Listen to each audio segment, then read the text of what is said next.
एक मिनट, ये parcel scan machine में डालो।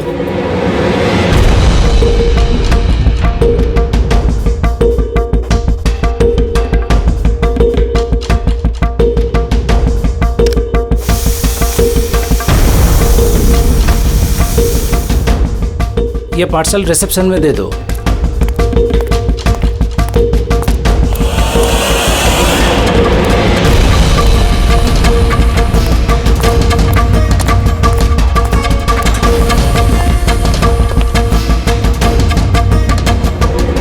ये लीजिए। शामू, जी मैडम। ये पार्सल लो, जस्टिस राय के लिए आया है। वो ऊपर प्राइवेट लॉज में बैठे हैं, उनको दे दो। बाप रे, जस्टिस राय, उनके पास कौन जाएगा? क्यों, क्या हुआ? अभी 10 बातें सुना देंगे। Check and met. राय, शतरंज खेलना भूल गए? ऐसी कोई बात नहीं है, मैं बस आज तगड़ा खेलने के मूड में नहीं हूं। और सुनो, तुम भी आज मुझे हराने की कोशिश नहीं करोगे, समझे? क्यों भाई, तुम्हारा जन्मदिन है इसलिए? बिल्कुल, बहुत अच्छा गेम खेला तुमने। एक और खेले? ठीक है।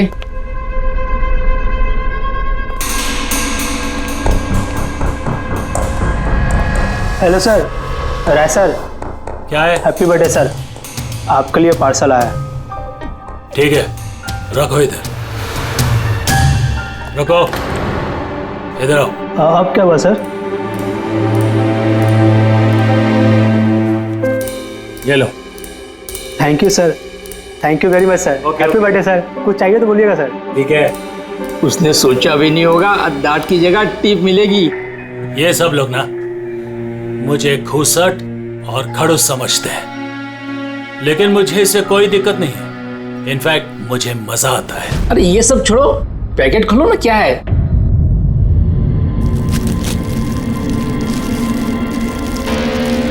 ये है क्या? देश के सर्वश्रेष्ठ कानूनी दिमाग को सम्मानपूर्वक भेंट। कोई नाम नहीं? Press the tell.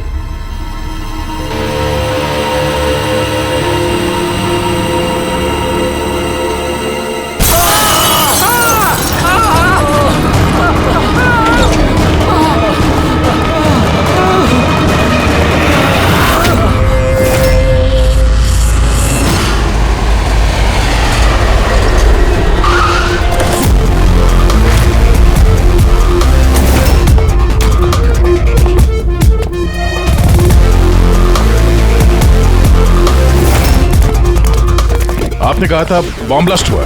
हाँ सर, लॉन्च में सर। वो दोनों वहीं थे सर।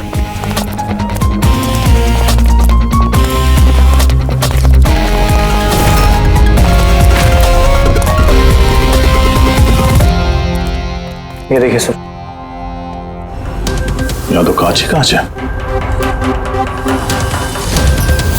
पूरे फेस पे कांच के टुकड़े हैं। जख्म बहुत गहरा नहीं दिख रहा है। खून भी ज्यादा निकला नहीं है, तो फिर इसकी मौत कैसे होगी? सर, शायद बक्से के अंदर कांच के टुकड़े रखे होंगे। हाँ सर, इसमें एक कांच का शोपीस था। स्कैन करते वक्त गार्ड ने देखा था। एक्चुअली सर, आज जस्टिस राय सर का बर्थडे था ना, इसलिए ये बॉक्स किसी ने भेजा था। लेकिन सर, ये बॉक्स तो मेटल डिटेक्टर स्कैनर सबसे क्लियर होके आया था, फिर पता नहीं क्यों ये सब हो गया। सर, हमारे ज्यादातर क्लाइंट्स हाई प्रोफाइल जजेस और लॉयर्स हैं, और उनमें से ज्यादातर ऐसे हैं जिनकी जान को खतरा है, इसलिए हम उनकी सिक्योरिटी और प्राइवेसी का पूरा ख्याल रखते हैं सर। तो आज क्या हुआ? हाँ? सर, प्रेस द टेल, क्या है ये? जो कुछ इस बॉक्स में होगा शायद उससे रिलेटेड है। ये पार्सल तो जस्टिस राय के लिए था। ये जस्टिस लाल बिना वजह मारे गए। शॉपथन, अब ये ऑनलाइन शॉपिंग की गई है। चारों तरफ कांच बिखरे हैं। इन लोगों का कहना था कि धमाका हुआ है,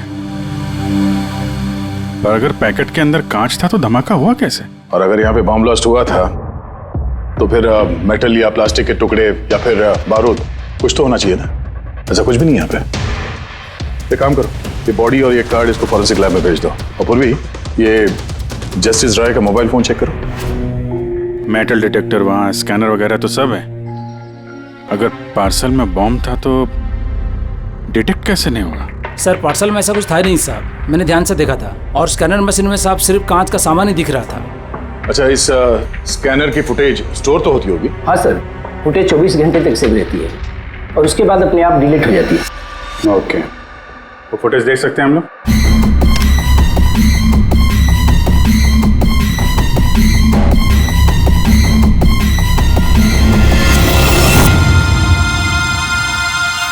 ये क्या? कोई शोपीस तो लग रहा है। देखिए सर, कहीं कोई मेटल है ही नहीं और इतना पारदर्शी कांच ही हो सकता है। जब वो डिलीवरी बॉय आया था तब की फुटेज है? हाँ सर, और कल बारिश की वजह से सीसीटीवी कैमरा खराब हो गया था। आप कह रहे थे सिक्योरिटी का बड़ा इंतजाम है, ये आपका इंतजाम है? Sorry sir.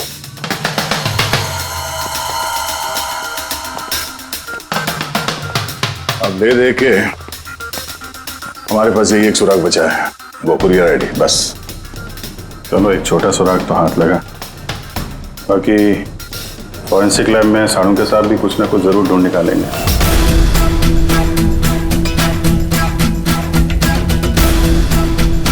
ये गुत्थी तो सूरज ही नहीं रही है। समझ में नहीं आ रहा है आखिर ये हुआ कैसे। जैसा कि तू कह रहे तेरे समझ में नहीं आ रहा कि इन दोनों की मौत हुई कैसे? अरे नहीं, ये समझ में आ गया कि इनकी मौत कैसे हुई है। ये जो कांच के टुकड़े हैं ना, इनमें जहर है, इसकी वजह से इनकी मौत हुई है। कांच के टुकड़े जहरीले थे? हाँ, वो जो कांच का शोपीस बना था ना, तो शोपीस बनाते वक्त जब कांच को पिघलाया गया तब खूनी ने उसमें जहर मिला दिया। जब कांच ठंडा हो गया तो जहर पूरे के पूरे कांच में फैल गया। कोई सोच भी नहीं सकता था बॉस। और सर, जब हमने इन कांच के टुकड़ों को टेस्ट किया तो पता चला कि इसमें एक ऐसा जहर मिला हुआ था जो कोई भी अपने घर पे बना सकता है। सर, आप तो बोल रहे थे कि ये गुत्थी सुलझी नहीं है, मगर आपने तो पूरा केस ही सॉल्व कर दिया है। नहीं नहीं नहीं पंकज, ये केस सॉल्व नहीं हुआ है। सिर्फ ये पता लगा है कि कांच के टुकड़े जहरीले थे। बस ये केस जितना सिंपल दिख रहा है उतना सिंपल है नहीं। लेकिन सर, इसमें इतना कंफ्यूजन क्या है? कांच ब्लास्ट हुआ और उसके टुकड़े इन दोनों को लगे, जहरीले कांच के टुकड़े। जहर खून में मिला और इन दोनों की मौत हो गई, राइट? करेक्ट। लेकिन तुमने बीच में क्या कहा? कांच ब्लास्ट हुआ। अब सवाल यह है कि कांच ब्लास्ट कैसे हुआ? जब इसमें कोई विस्फोटक नहीं है, किसी किस्म का कोई केमिकल नहीं मिला है, तो ये ब्लास्ट हुआ कैसे? फोरेंसिक सर्जन कौन है? मैं हूं।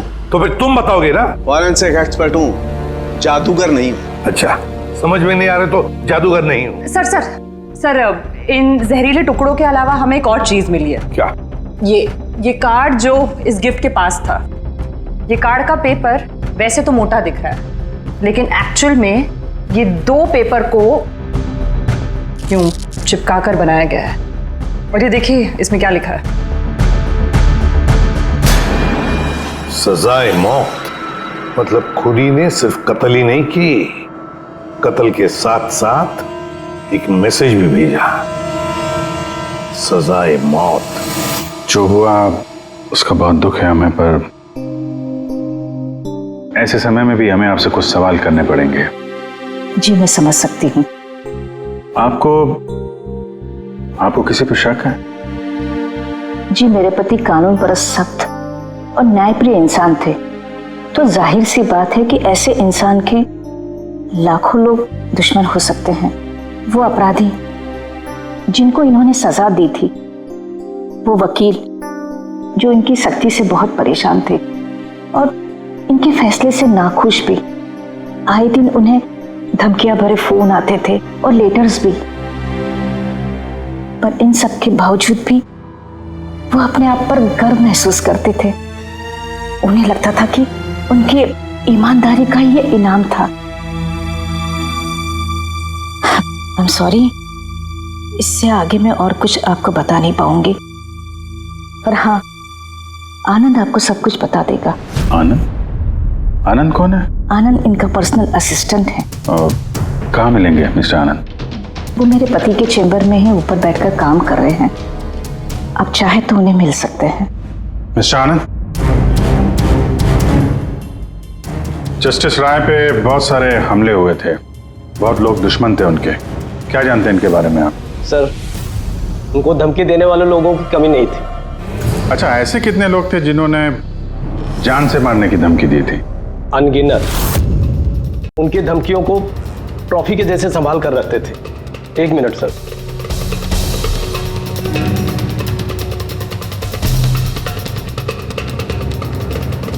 ये रही उनकी ट्रॉफीज। ये सचमुच ज्यादा है। लोग उन्हें बहुत सख्त समझते थे, लेकिन सच पूछो तो सर बड़े ईमानदार और न्यायप्रिय थे।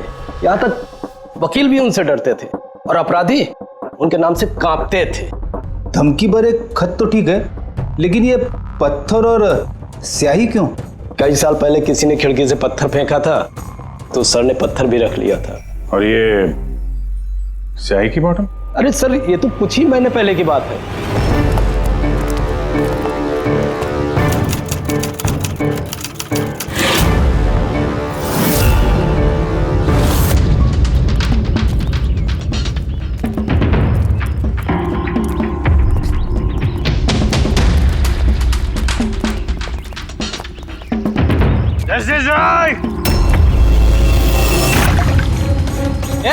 क्या कर रहे हो? तुम्हारी इसी स्याही ने मेरी जिंदगी बर्बाद की थी, याद है ना? अभी चाहकर भी भूल नहीं पाओगे मुझे, नहीं भूल पाओगे तुम। रखो, आनंद जाके बॉटल लाओ। Yes sir. ओके। अब ये बॉटल सोवेनियर बनेगी हमारी स्टडी रूम में। Yes sir. कमल को इस हरकत की वजह से फिर से जेल हुई, शायद अब भी जेल में ही हो। रेडी? ये सारी चीजें अपने कब्जे में ले लो। और मिस्टर आनंद, जज साहब को जिन जिन लोगों ने धमकी दी है सबकी डिटेल चाहिए, हमें सबकी लिस्ट चाहिए। यार वीरेन प्लीज यार एक बार फिर से पता करो यार, शायद कुछ पता चल जाए। सर जब ये पॉसिबल है ही नहीं तो पता चलेगा कैसे? देखिए आप सिर्फ मुझे कांच के टुकड़े दिखा रहे हैं, ना इसमें बारूद है, ना केमिकल है, ना कोई मेटल, और कोई विस्फोटक पदार्थ भी तो नहीं है इसमें कि हमें पता चल सके कि ये ब्लास्ट की वजह क्या है। अरे यार वीरेन वहां पर जो कुछ था वही दूंगा ना, वहां पर सिर्फ कांच के टुकड़े थे और कुछ नहीं था।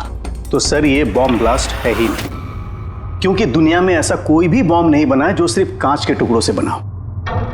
कांच में विस्फोटक गुण होते ही नहीं है सर, ट्राई टू अंडरस्टैंड। मुझे मालूम है कांच में विस्फोटक गुण नहीं होते, लेकिन वहां पर ब्लास्ट हुआ है, ब्लास्ट में सिर्फ कांच के टुकड़े मिले और कुछ मिला ही नहीं है यार। तो सर आई विश कि आप ये केस जल्द से जल्द सॉल्व कर लें, ताकि हमें भी तो पता चले कि ये ब्लास्ट हुआ कैसे। सर आप लोग कांच के गुणों के बारे में बात कर रहे हैं ना? मैं ऐसी किसी को जानती हूँ जो हमारी हेल्प कर सकती है। ग्रेट सर, उसको हर तरह के कांच के बारे में पता है। आई थिंक हमें एक बार उससे मिल लेना चाहिए। मिलते हैं तारिका, तुम जिससे कहोगी उससे मिलते हैं। बस मुझे सिर्फ ये पता करना है कि आखिर ये ब्लास्ट हुआ कैसे।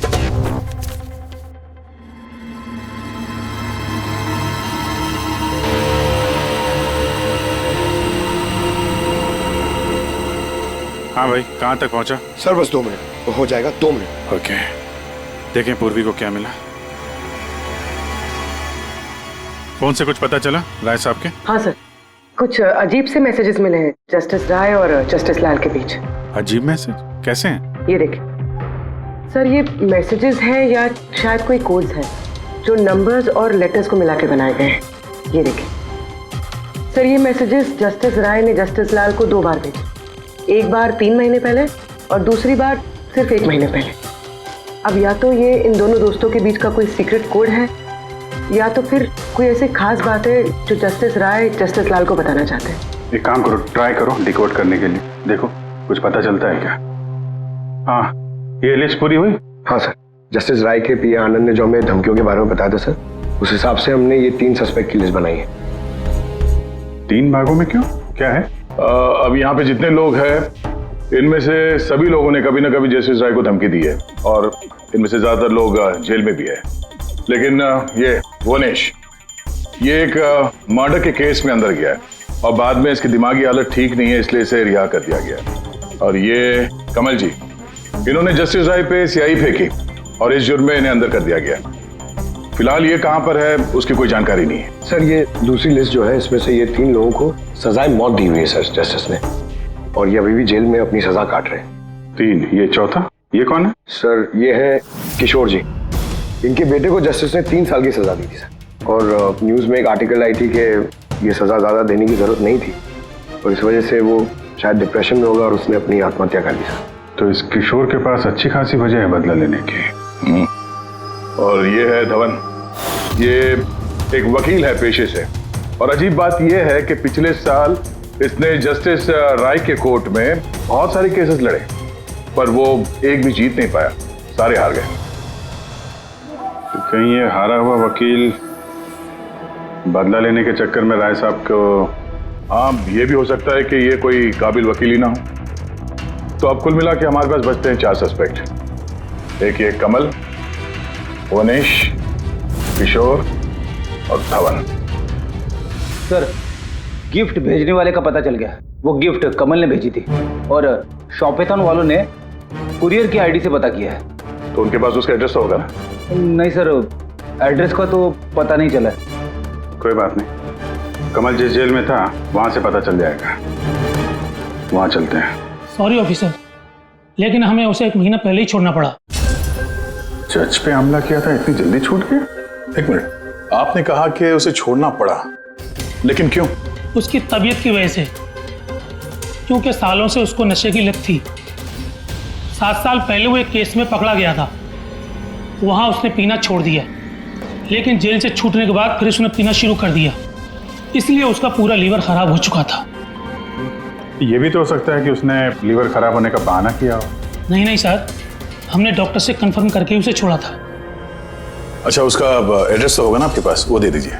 एड्रेस तो है, लेकिन मुझे लगता है वो वहां नहीं मिलेगा, वो हॉस्पिटल में ही मिलेगा, क्योंकि उसे जल्द से जल्द लीवर ट्रांसप्लांट करने की जरूरत थी। लेकिन जहां तक मुझे पता है कि शराब के आदी लोगों को लीवर ट्रांसप्लांट की इजाजत नहीं मिलती है। मिलती है, अगर शराबी कम से कम 6 महीने तक शराब ना पिए तो, और यहाँ जेल में तो मिलने से रही, इस बिना पे हमने उसको permission they the. Okay sir, thank you. अगर ऐसा है तो अपनी जान बचाने के लिए इसने कहीं ना कहीं किसी हॉस्पिटल में रजिस्ट्रेशन तो करवाया ही होगा। एग्जैक्टली। और ये कोई छोटा मोटा इलाज तो है नहीं जो कहीं भी हो जाए। शहर में गिने चुने हॉस्पिटल है जहाँ पे ट्रांसप्लांट हो सकता है, वहीं ढूंढते हैं इस कमल को। अरे तारिका, ये तुम कहाँ ले आए भाई मुझे? मैंने तो सोचा तुम किसी ग्लास फैक्ट्री में लेके जाओगी। बट एनीवे, ये जो कुछ भी है ना, है बड़ा खूबसूरत। शुक्रिया। आप sir, she is my friend Vivian. ये ब्यूटीफुल आर्ट गैलरी इसी की है। ये ऐसे खूबसूरत आर्ट पीसेस बनाती रहती हैं, और कांच के भी। एंड विवियान, ये इज डॉक्टर सालुंग है। हेलो। अच्छा यार, वी नीड योर हेल्प। हमें कांच और कांच की चीजों के बारे में इंफॉर्मेशन चाहिए, एक मर्डर मिस्ट्री सॉल्व करने के लिए। अच्छा विवियन, ये सारी चीजें आप ही ने बनाई हैं? जी। ऑब्वियसली आप ही ने बनाई होंगी, लेकिन कैसे? बहुत आसान है। वैसे तो ज़्यादातर चीज़ें कांच को पिघलाकर बनी है। प्रोपेन टॉर्च से कांच पिघलाया जाता है और उसी पिघलाए हुए कांच को मनचाहा आकार दे दिया जाता है। अच्छा हाँ, ये एक एक्सरे इमेज है कांच के शोपीस का, लेकिन सरप्राइजिंग बात यह है कि ये पूरा ब्लास्ट हो गया। Do you think it's possible? इसका आकार तो बूंद जैसा है, लेकिन समझ में नहीं आ रहा कि ये है क्या। विवियन, एक बार जरा फिर से देखो गौर से, शायद कुछ ऐसी चीज हो जो तुमने अभी तक देखी नहीं। एक मिनट, इसकी नोक देख रहे हैं आप लोग? ये जानबूझकर बनाई हुई तो नहीं लगती। I mean, जिसने भी इसे बनाया है उसने कांच को पिघलाकर बहुत जल्दी उसे ठंडा कर दिया है, बिल्कुल तुरंत, जिससे कि ये कांच का आकार न केवल बूंद के जैसा रह गया है, बल्कि इसकी नोक पतली, लंबी और नाजुक हो गई है। Thank you so much for your help. कांच को पिघला करके ठंडा कर दिया गया, तुरंत तुरंत, जैसे वो बूंद बनी। My God. तारिका, हमें लैब में चलना है तुरंत, फौरन। हाँ वो विवियन, हमें आपकी वो प्रोपेन टॉर्च चाहिएगी प्लीज। किशोर, धवन, भुवनेश, अब तीनों को जस्टिस राय के खून के सिलसिले में यहां बुलाया गया है। मर गया? बड़ा भगवान बनता था, लोगों की जिंदगियों का फैसला करता था। चलो अच्छा है, अब मर गया। सर, इसे देख के तो लगता है कि ये दिमागी हालत से ठीक नहीं है। हो सकता है नाटक कर रहा हूं। असाइलम की अटेंडेंस स्लिप है इसकी।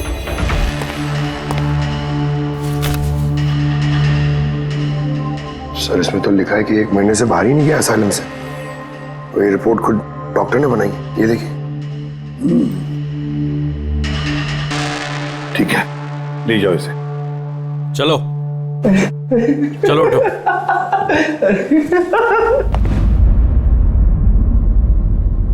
खुश तो आप भी होंगे ना जस्टिस राय की मौत से? देखिए, मैं मानता हूं कि मेरे बेटे ने गलती की थी, गलत संगत में पड़ गया था वो, लेकिन न तो उसका गुनाह इतना बड़ा था और न ही उसकी उम्र कि उसे माफ न किया जा सके। और फिर अगर सजा देनी ही थी तो कम सजा दी जा सकती थी उसे, लेकिन जस्टिस राय ने ऐसा कुछ नहीं किया, जिसकी वजह से आपके बेटे ने आत्महत्या कर ली। जी। और आप जस्टिस राय को उसका जिम्मेदार मानते हैं? बिल्कुल मानता हूं, और मैं खुद को भी जिम्मेदार मानता हूं। शायद मेरी अपनी परवरिश में कोई कमी रह गई थी।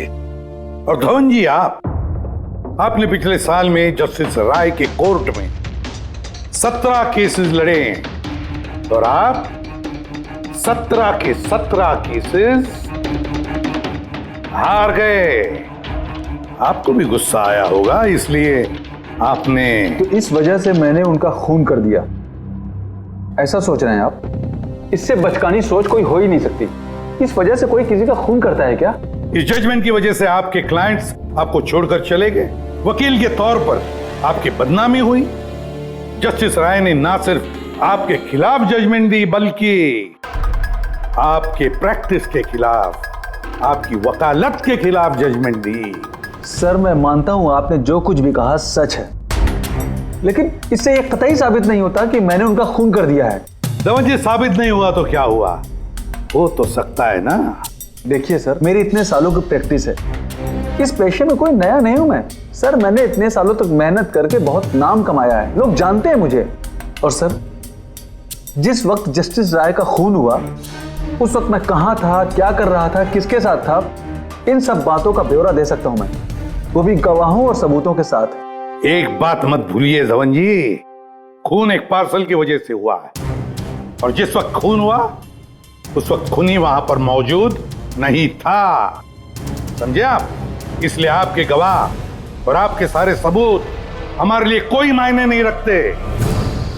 आप सिर्फ भूलिएगा मत कि जब तक ये केस सॉल्व नहीं होता, आप हमारे शक के दायरे में हैं।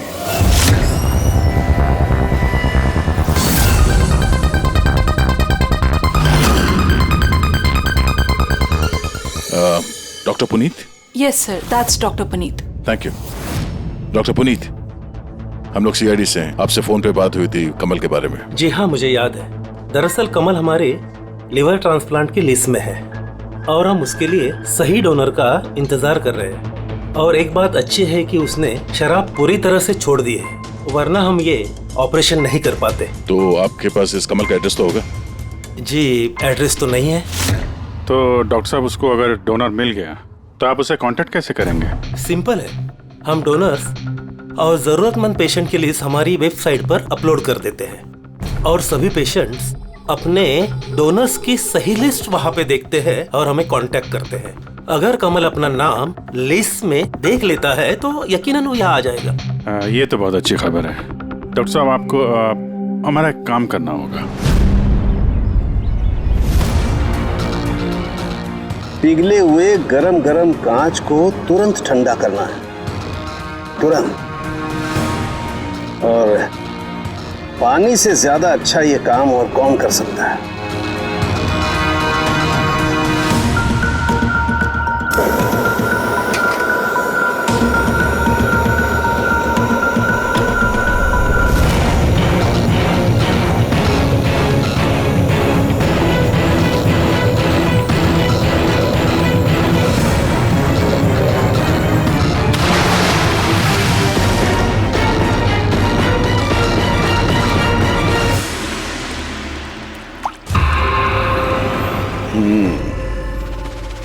तो ऐसे बनी ये कांच की बूंद। लेकिन जस्टिस राय की जिस बूंद से मौत हुई थी वो तो काफी बड़ी थी। ठीक है, मैं भी एक बड़ी बूंद बनाने की कोशिश करता हूं।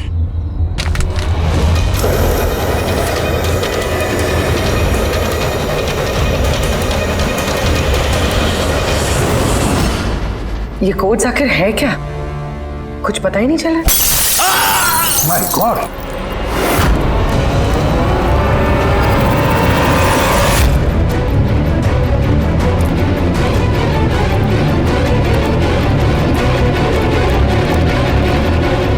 अरे सर, सारुकी साहब क्या हुआ? सर क्या हुआ सर? सर ये सब हुआ कैसे? कहीं आप बॉम्ब तो नहीं बना रहे थे? हाँ, क्या बॉस, वो जस्टिस राय को और जस्टिस लाल को जिस तरह के बॉम्ब से मारा गया ना, मैंने पता कर लिया बॉम्ब किस तरह से बनाया गया। बहुत आसान है। वो कैसे सर? अरे यार, सब कुछ यही पूछोगे, थोड़ी मरम पट्टी तो करने दो यार। बस कांच के इस बूंद जैसे आकार को सिर्फ एक ही तरीके से बनाया जा सकता है, गरम गरम पिघले हुए कांच को पानी में गिराकर। पिघला हुआ कांच पानी में गिरेगा और तुरंत ठंडा होकर के ये बूंद जैसा आकार ले लेगा। इसके इस आकार की वजह से ही इसे कांच के आंसू भी कहा जाता है। यार, ये कांच के आंसू के बारे में छोड़, कैसे बनते हैं? ये कांच का आंसू फूटा कैसे, ये बता पहले। वही तो पता करने की कोशिश कर रहा था बॉस। मैंने इस कांच के आंसू मतलब इस बूंद के अगले सिरे को बहुत मोड़ने की कोशिश की, लेकिन कुछ नहीं हुआ। उसके बाद मुझे याद आया, पार्सल के साथ मैसेज भी आया था और उस मैसेज में लिखा हुआ था प्रेस द टेल। मैंने ये इसकी दुम, इसकी पूंछ को दबाया, बम। आपको मालूम ही है सर, ये पूंछ दबाई और फूट गया, ये कुछ समझ में नहीं आया। मैं समझा। दरअसल ये सब कुछ होता है कांच के अणुओं में भीषण भौतिक तनाव की वजह से। जैसे ही कांच, गरम गरम कांच, पिघला हुआ कांच एकदम ठंडा होता है, इसके अणुओं में बहुत जबरदस्त भौतिक तनाव हो जाता है और फिर इसकी पूंछ को जब तोड़ा गया तो जबरदस्त भौतिक तनाव की वजह से इसके अणु एकदम बिखर गए और बूम, ब्लास्ट। ये सब कुछ कोई आम आदमी जान ही नहीं सकता। इसे जानने के लिए भौतिक विज्ञान की अच्छी खासी जानकारी होना बहुत जरूरी है। यानी कातिल कोई ऐसा है जो ये सब अच्छी तरह से जानता है। डॉक्टर पुनीत अपनी केबिन में है? हाँ सर है। Thank you. डॉक्टर साहब मेरे लिए डोनर मिल गया। हाँ, कब है मेरा ऑपरेशन, कब कर सकते हैं? वो अभी हम आपका ऑपरेशन नहीं कर सकते क्योंकि आपके लिए सही डोनर नहीं मिला है। ऐसे कैसे हो सकता है डॉक्टर? मेरा नाम लिस्ट में सबसे पहले था।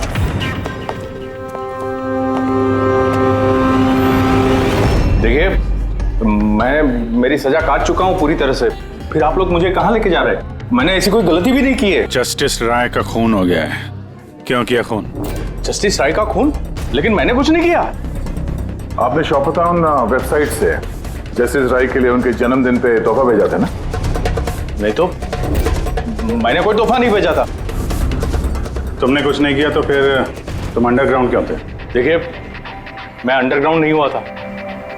सचमुच मेरी तबीयत खराब रहती है, इसलिए शहर से बाहर हेल्थ स्पा ज्वाइन कर लिया है मैंने। जेल से छूटने के बाद मैं वही रहता हूँ। और वो पार्सल, कांच का अजीब सा शोपीस जो आपने जस्टिस राय को भेजा था शॉपथॉन वेबसाइट से, जिसपे आपका कॉन्टैक्ट डिटेल्स भी था। हाँ, मैंने शॉपथॉन वेबसाइट से शॉपिंग जरूर की है और पार्सल भी भेजा है, लेकिन जस्टिस राय को नहीं भेजा। मैंने मेरी बेटी को भेजा है क्योंकि उसका जन्मदिन था। मेरी वाइफ मुझसे नाराज है, इसलिए मेरी बेटी को मुझसे नहीं मिलने दे रही है, तो मैंने वो शॉपथॉन वेबसाइट से गिफ्ट खरीदा और मेरी बेटी को पार्सल कर दिया।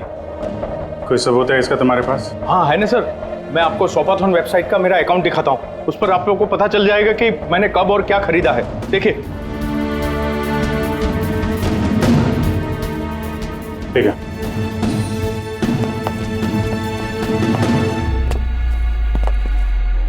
ये आदमी तो वाकई सच बोल रहा है। इसने तो वो गिफ्ट अपने बेटी के लिए खरीदा था, और वो भी जस्टिस राय की मौत के 2 हफ्ते पहले। मतलब कातिल जानबूझ के हमारा ध्यान इसकी तरफ भटका रहा था। यानी वो जो कोई भी है उसे कमल की पूरी हिस्ट्री के बारे मालूम था। उसने उसके घर से वो पार्सल का डब्बा चुराया, उसमें कांच का सामान रखा और किसी तरह से जस्टिस राय तक पहुंचा दिया। कातिल वही है जिसने ये पार्सल जस्टिस राय तक पहुंचाया।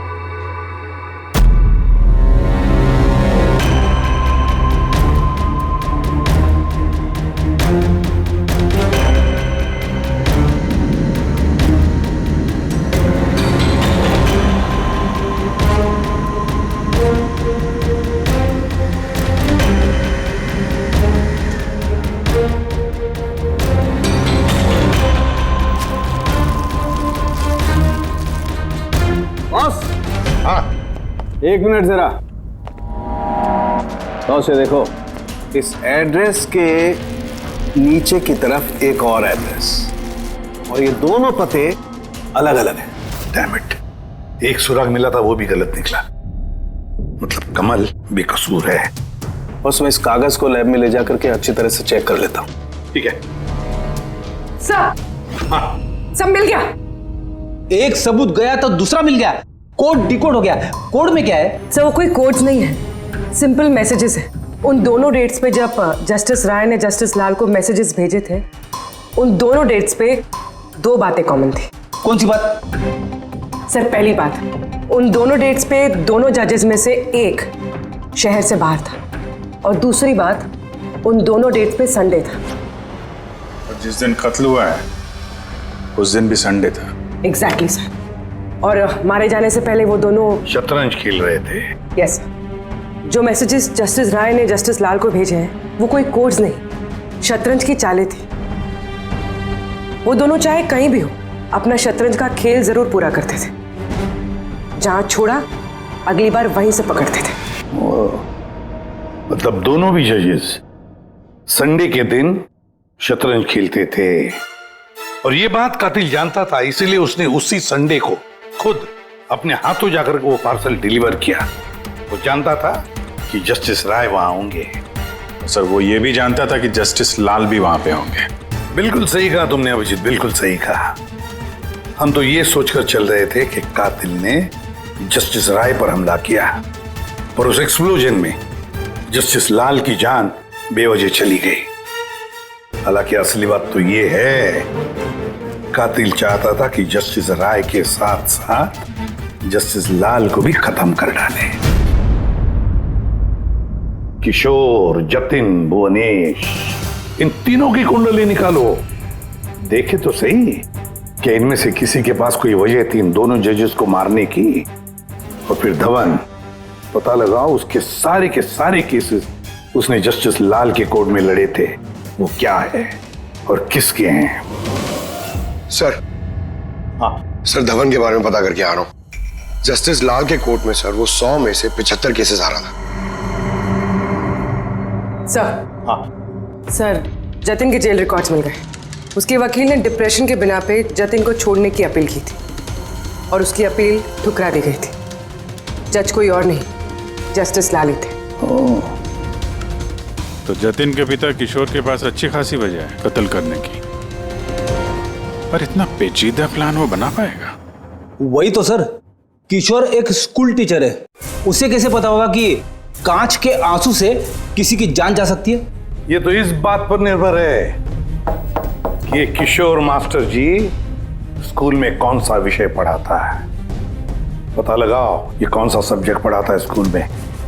रेबा धवन की, उसके पास तो एलिबाई है, तो बस इन दोनों के एलिबाई फिर से चेक करो अच्छी तरह से।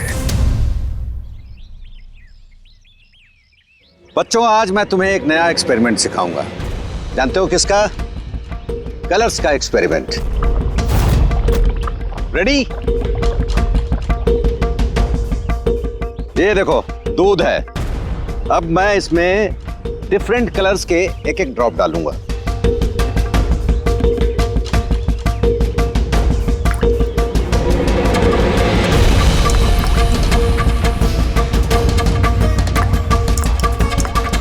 Now come here. देखो बेटा, अब जब मैं ये बड इसके अंदर डालूंगा तो तुम्हें देखने को मिलेगा कि अणु किस तरीके से प्रक्रिया करता है। देखो,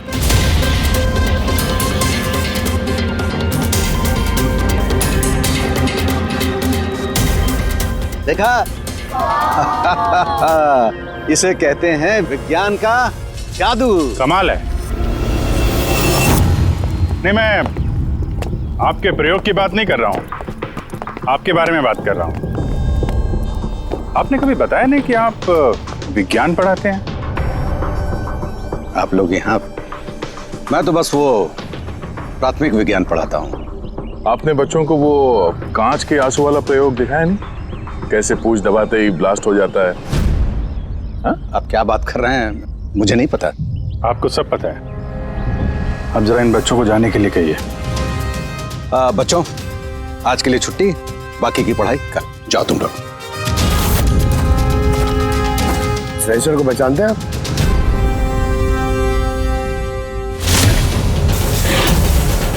रविवार याद है आपको, जिस दिन टीचर पेरेंट मीटिंग थी?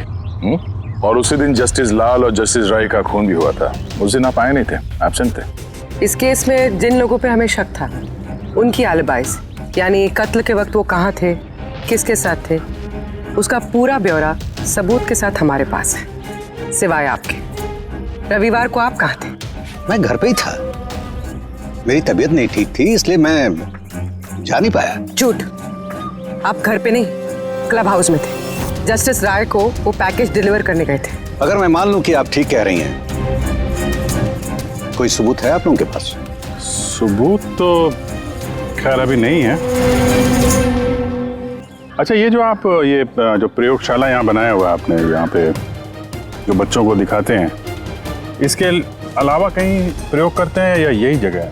नहीं, बस यहाँ पे यही एक खुली बड़ी जगह है जहाँ मैं बच्चों को कुछ इंटरेस्टिंग प्रयोग बताता हूँ। अच्छा,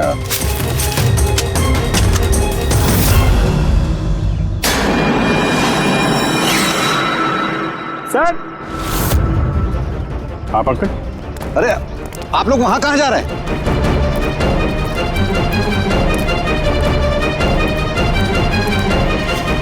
अरे, ये क्या कर रहे हैं आप? प्रोफेसर साहब, आपको सबूत चाहिए था ना, वही ढूंढ रहे हैं। सर, पहचान रहे ना इसे आप? ये तो एक टुकड़ा है। ऐसे बहुत सारे टुकड़े यहाँ मिलेंगे अगर यहाँ पे आसपास खोदा गया तो। ये आपको भी पता है। ये कोई साधारण कांच के टुकड़े नहीं है डॉक्टर साहब। आपने जो एक्सपेरिमेंट्स किए थे और जो प्रयोग सफल नहीं हुए, आपने उन कांच के टुकड़ों को लाकर यहाँ पर दबा दिया, है ना? अभी आप सच बोलेंगे कि इस कांच को हम जाके टेस्ट करें? क्योंकि अगर इसने टेस्ट किया तो इसमें वो जहर जरूर मिलेगा।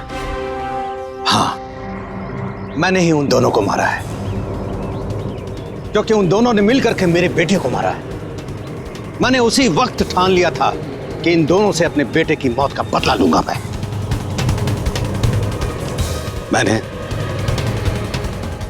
मैंने इन दोनों पे निगाह रखना शुरू किया।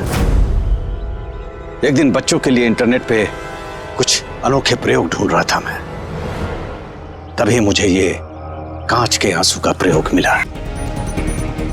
मैंने सोच लिया कि अपने बेटे को इंसाफ दिलाने का यही एक तरीका है। मुझे पता था कि कमल जस्टिस राय पे स्याही फेंक चुका है और अभी अभी जेल से छूटा है। मुझे उसकी बेटी के बारे में भी पता था। मैं जानता था कि वो उसे बर्थडे गिफ्ट जरूर भेजेगा। अरे भाई साहब, ये भी लेना।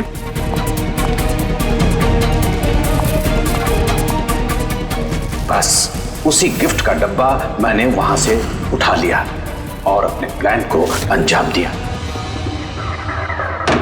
मैंने उसे बहुत सावधानी से पैक किया।